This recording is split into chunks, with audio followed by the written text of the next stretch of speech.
All right, so let's talk about Cryptopia. First of all, what is Cryptopia? Well, it's this utopian world that a lot of people that are maximalists about cryptocurrency and Bitcoin believe we're going to be able to create this utopian world from cryptocurrency and Bitcoin. Is that true? Well, it's a possibility, but it has, just like all these technologies, they have positives and negatives, right? So one of the first questions that comes up is, well, why do we even need cryptocurrency? Why do we even need another type of currency? Because don't we have a great currency? Don't we have money and it's working fine? No. What? It's not working fine.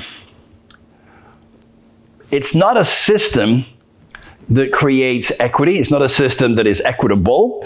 It's not a system that creates wealth and abundance on our planet. In fact, it creates all the problems. Really? Yeah. Okay, well, let's go through it a little bit, because here's the thing. A lot of people say, Stephen, just teach me everything there is to know about cryptocurrency. And I go, yeah, no, I can't. And just so you know, neither can anybody else. There's just too much to know. Every day we're creating so much more information, almost like the Library of Congress every day. And that's just about cryptocurrency, right? There's just so much to know. There's so many facets to it. There's no way you can know everything. So the good news is you don't need to, right? You don't know anything. You don't know everything about the current monetary system. Well, yes, I do. I mean, I know it's money and you can spend it. Well, that's just the tip of the iceberg, right? But that's all you really need to know, right? You've got this money and you can exchange it for goods. However, there's a lot more to know about the current financial system that you do need to know to realize why we do need another alternative currency or monetary system. All right, well, let's talk about our current monetary system, and then we'll, down the road, get into cryptocurrency, Bitcoin, all these different forms of cryptocurrency and how they can help us all have more abundance in our lives, okay? So, first of all, let's take a look at this. This is, your standard home printing machine, money printing machine that you probably have in your living room or in your back office. This is the paper we use to print money, right? And what do we call this? Yeah, it's called counterfeiting, right?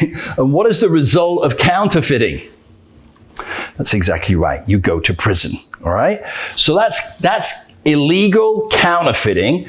And what is this? Well, this, you could say, well, that's printing money, right? Yeah, it's being printed by the Federal Reserve, right? Which makes it okay, right? So that means that it's not counterfeiting, or not illegal counterfeiting, it is legal counterfeiting. Huh? Yeah, I mean, it's still counterfeiting, isn't it? You're still printing money, right? But you're just doing it legally. Well, who's doing it legally? Well, it's by decree. That's what fiat means. We have a fiat monetary system, which has been used couple of thousand times before. It's never actually worked, by the way, over the long haul. But what does fiat mean? It means by decree. I know you thought it was a car, and there is a car called fiat, but it actually means by decree. So what it means is the government can print money because they said so. Fine. What does that mean to me? Why do I care? Well, you care if you use money as a way to exchange energy for goods.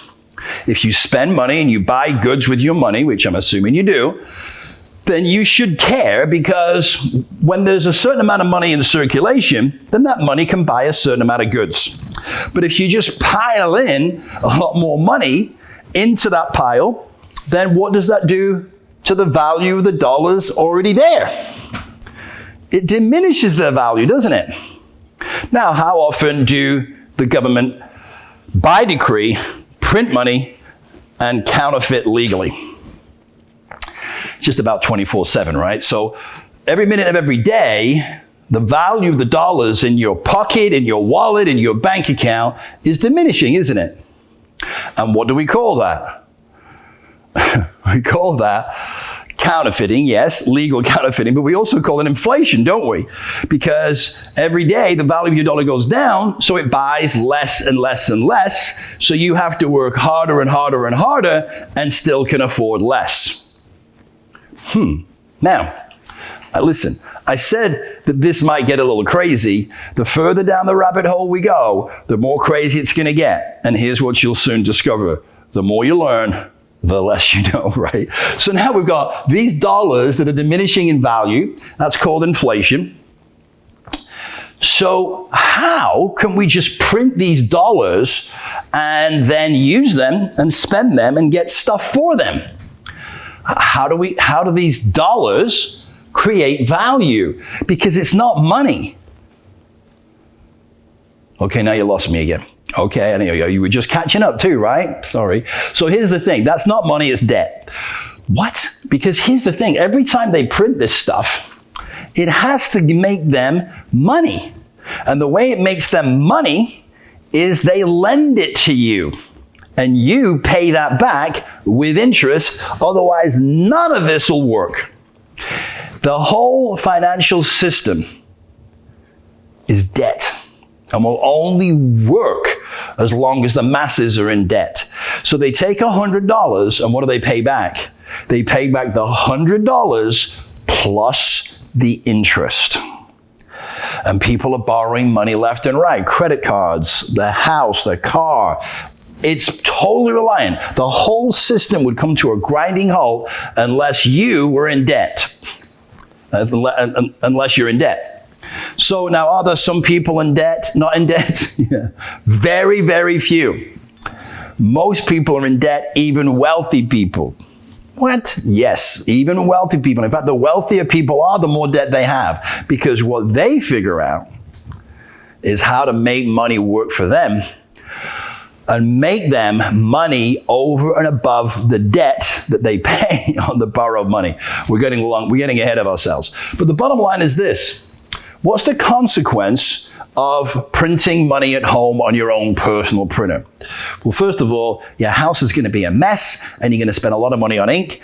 And the bottom line is you're going to go to prison, right? Okay, so what is the consequence of the government legally counterfeiting, creating inflation, creating debt, and you having to pay that money back with interest? The same exact result. You go to prison.